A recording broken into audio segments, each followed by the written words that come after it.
直击美军的训场可以看到相当的逼真，不仅有医院、宗教场所、市场，尽可能贴近真实状况。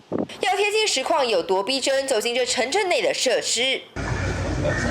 有黑板，有假人小孩，有桌椅，这里是学校。有趣的是，墙上都是韩文标语。走进另一间，要换病床，看来这里是医院。美军的限制空间、战斗训场，还有这设计。 时不时会听到哭声、尖叫声，有时会换成闹区的声音，都是透过场内的喇叭来传送。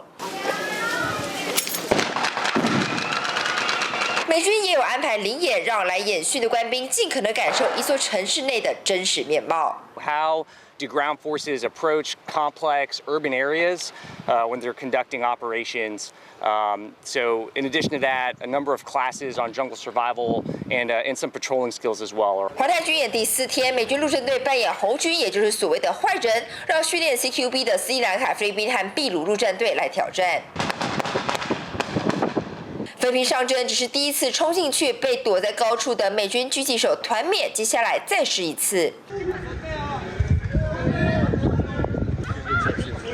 4人1小组似乎找到诀窍，透过手语传达指令，顺利攻坚。